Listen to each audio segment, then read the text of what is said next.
दोस्तों, अगर हम मोदी सरकार की बात करते हैं तो उनकी सबसे बड़ी उपलब्धियों में से फ़ॉरेन पॉलिसी भी मानी जाती है। और अब ऐसा लग रहा है कि भारत की फ़ॉरेन पॉलिसी एक बहुत ही नाजुक दौर से गुज़र रही है और ऐसे में ये क्वेश्चन अब अराइज़ होते हैं कि क्या जो हमारे external affairs minister S Jaishankar है, वो मोदी सरकार के लिए एक लायबिलिटी बन चुके हैं क्या? क्या सरकार को अब एक नए एक्सटर्नल अफ़ेयर्स मिनिस्टर की ज़रूरत है क्या?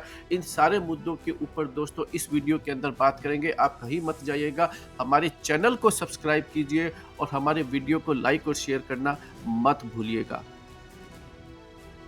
दोस्तों, जब 2014 के अंदर भारत के प्रधानमंत्री जी श्री नरेंद्र मोदी जी ने पहली बार प्रधानमंत्री जी की शपथ ली थी, तब उन्होंने सार्क देशों के सारे अपने जो नेबर्स हैं उनके प्राइम मिनिस्टर या प्रेसिडेंट जो है उनको इनवाइट किया था और उन सब ने पार्टिसिपेट भी किया था। और इसको जो है एक बहुत ही बड़े मास्टर स्ट्रोक में देखा गया और स्टार्टिंग के अंदर जो है इसके अंदर काफ़ी सारी सक्सेस भी देखने को मिली। शपथ ग्रहण के अंदर दोस्तों श्रीलंका, बांग्लादेश से लेकर पाकिस्तान के प्राइम मिनिस्टर नवाज शरीफ को भी इनवाइट किया जाता है और वो भारत के अंदर आकर जो है शपथ ग्रहण के अंदर शामिल भी होते हैं। और यही नहीं दोस्तों, 2015 के अंदर अफगानिस्तान से वापस आते हुए प्रधानमंत्री जी श्री नरेंद्र मोदी जी अचानक जो है फ्लाइट से ही पाकिस्तान जाने का जो है डिसीजन लेते हैं और नवाज शरीफ और प्रधानमंत्री जी जो है वो बहुत ही गर्मजोशी से मिलते हैं और ये भारत की विदेश नीति का एक बहुत बड़ा ही मास्टर स्ट्रोक माना गया और इसके अंदर काफ़ी सारी सफलताएँ जो है वो देखने को भी मिली। और आप सभी जानते हैं दोस्तों, उस टाइम की जो एक्सटर्नल अफेयर्स मिनिस्टर थी, वो थी सुषमा स्वराज और सुषमा स्वराज जी ने भारत की विदेश मंत्रालय के अंदर बहुत ही अच्छे काम किए थे। उनको किसी भी इंट्रोडक्शन की ज़रूरत नहीं है। और अब हम बात करते हैं हमारे external affairs minister S Jaishankar की। देखिए, वो पहली बार मिनिस्टर बने थे 30 मई 2019 को और उससे पहले वो भारत के फॉरेन सेक्रेटरी भी रह चुके हैं 2015 से 2018 के बीच में और वो चाइना और यूएस के एम्बेसडर भी रह चुके हैं। और अब बात करते हैं दोस्तों, भारत के फॉरेन रिलेशंस दूसरी कंट्रीज के साथ में कैसे है। यहाँ पर हमें आपकी एक हेल्प चाहिए। आप खुद बताइए कि आपकी नज़र के अंदर इन कंट्रीज़ के साथ में भारत के कैसे रिलेशन है और उनका आप जो है कमेंट सेक्शन में इसको बताना मत भूलिएगा। और अब बात करते हैं दोस्तों भारत के अपनी नेबरिंग कंट्रीज़ के साथ में रिलेशंस की और कुछ कंट्रीज़ जो भारत से काफ़ी दूर है, उनके साथ में भारत का कैसा रिलेशन है। तो सबसे पहले स्टार्ट करते हैं मालदीव्स का, श्रीलंका का, नेपाल का, Bangladesh, Myanmar, Malaysia, Pakistan, China, Iran, Ukraine. Russia हमारा दोस्त है लेकिन वो दोस्ती नहीं है जो आज से 10 साल पहले थी। कनाडा, आप जान चुके हैं कि इनके इंडिया और कनाडा के रिलेशन हाल के अंदर ऑलमोस्ट जो है बिल्कुल ही टूट चुके हैं। यूएसए, और यूएस भी जो है आप सभी जानते हैं कि टाइम टाइम पर हमें आंख दिखाता रहता है और कनाडा और इंडिया के जो रिलेशन खराब हो रहे हैं उसमें यूएस का भी बहुत बड़ा हाथ माना जा रहा है। इन सब के बारे में दोस्तों एक-एक करके जो है बात करेंगे बहुत जल्दी-जल्दी और समझने की कोशिश करेंगे कि क्या भारत का जो रिस्पॉन्स था वो सही था या गलत था।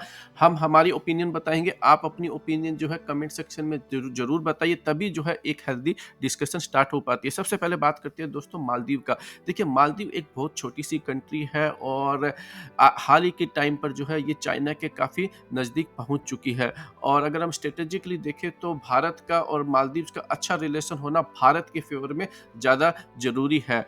और आप जानते हैं कि मालदीव्स के एक छोटे से मिनिस्टर ने कुछ ट्वीट कर दिया था हमारे प्रधानमंत्री के खिलाफ और इस केस के अंदर जो है भारत ने जो है अब एक तरीके से एक ट्विटर कैंपेन चला दिया और भारत के जो बड़े-बड़े जो सेलिब्रिटीज़ थे, उन्होंने भी जो है मालदीव्स को टारगेट करना स्टार्ट कर दिया था। और लेकिन यहीं पर दोस्तों हमें थोड़ी मैच्योरिटी दिखानी पड़ेगी। इतने छोटे लेवल के मिनिस्टर्स के ऊपर हमें जो है कोई रिस्पॉन्स करने की ज़रूरत नहीं होती है, क्योंकि जो बड़ा पावर होता है वो बोलता नहीं है बल्कि वो कर दिखाता है। यही हाल दोस्तों हमें श्रीलंका और मलेशिया के केस में देखने को मिला, जहाँ पर हम छोटे से कन्फ्लिक्ट को जो है बहुत ही बड़े लेवल के ऊपर जो है रिस्पॉन्ड कर रहे थे। और आपको ये नहीं भूलना चाहिए कि मलेशिया जो है स्ट्रेटेजिकली भारत के लिए बहुत इंपॉर्टेंट है, क्योंकि कोई भी जो चाइनीज जो सबमरीन होगी वो मलक्का स्ट्रेट जो है दोस्तों वहीं पर पड़ता है। और उस केस के अंदर अगर मलेशिया के साथ भारत के अच्छे संबंध है, खास करके डिफेंस के सेक्टर में, तो ये भारत के लिए बहुत ही विन विन सिचुएशन है। और अब बात करते हैं दोस्तों बांग्लादेश की। बांग्लादेश जब से आज़ाद हुआ है 1971 से भारत के फेवरेबल वहाँ पर गवर्नमेंट रही है। भारत के बांग्लादेश के साथ में जनरली बहुत ही अच्छे संबंध रहे हैं। और अब अचानक जो है वहाँ पर यूएस का हाथ बताया जा रहा है, जहाँ पर वो है हसीना गवर्नमेंट को हटाकर अपनी खुद की सरकार जो है वहाँ पे बनाने में सफल हुआ है। इस केस के अंदर भारत की फॉरेन पॉलिसी और भारत की जो खुफिया एजेंसीज है या वो सारी जो है यहाँ पर फेल देखने को मिल रही है।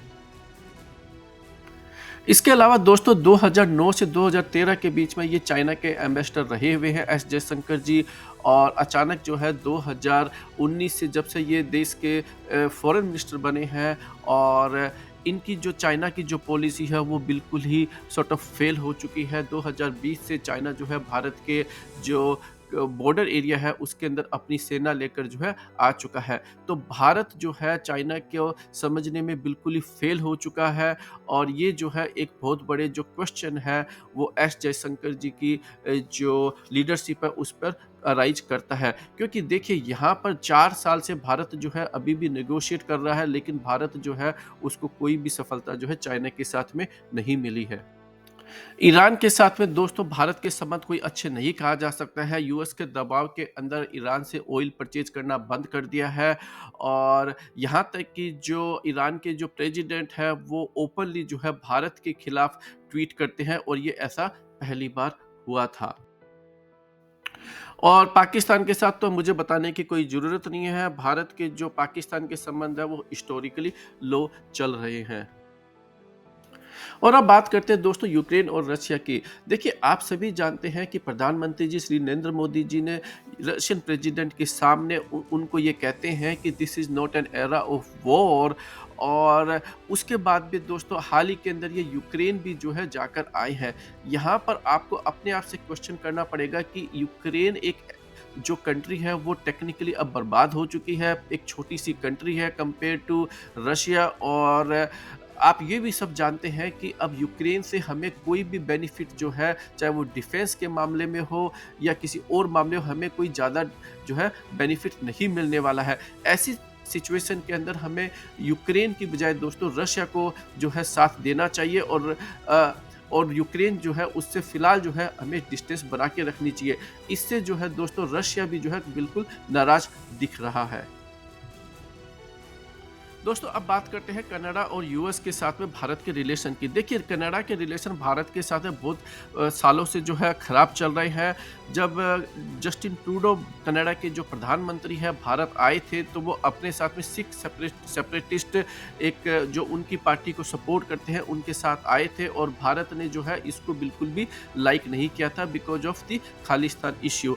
और एक तरीके से जो जस्टिन ट्रूडो है उनको जो है 2 या 3 दिन तक भारत आने के बावजूद भी जो है कोई भी बड़ा लेवल का अधिकारी उनसे नहीं मिलता है। और अब जो है निज्जर की हत्या के बाद में और पन्नू केस के अंदर यूएस और कनाडा एक पेज पर आ चुके हैं। और कनाडा और इंडिया के रिलेशन खास करके जो है बहुत ही बुरी तरह खराब हो चुके हैं। और इंडिया जो है ये भी मान चुका है कि इंडिया का ही जो सिटीजन है वो बेसिकली कहीं न कहीं निज्जर की हत्या में और जो ख़ास करके पन्नू के जो मर्डर के अटेम्प्ट केस के अंदर जो है वो शामिल है। हालाँकि भारत की सरकार ने ये कह दिया है कि इससे हमारा कोई रिलेशन नहीं है, ये हमारा कोई भी जो है एम्प्लॉयी नहीं है। अब यहाँ पर दोस्तों आपसे एक क्वेश्चन मैं पूछना चाहता हूँ कि देखिए, खालिस्तान जिसको भी चाहिए वो अमेरिका, कनाडा में तो मिलने वाला नहीं है। भारत के अंदर ये मुद्दा जो है बिल्कुल ही खत्म हो चुका है। मुझे नहीं लगता है कि भारत का कोई भी बंदा जो है खालिस्तान के मुद्दे के ऊपर सपोर्ट करता है। हाँ, देखिए कुछ बैड एलिमेंट्स जो है वो हमेशा रहेंगे, लेकिन ये इश्यू दोस्तों बिल्कुल खत्म हो चुका है। लेकिन ये जो निज्जर और पन्नू के केस के अंदर खालिस्तान इश्यू को फिर से एक तरीके से इंटरनेशनल हेडलाइन बना दी है और ये भारत के लिए कोई बहुत ही अच्छी खबर नहीं है।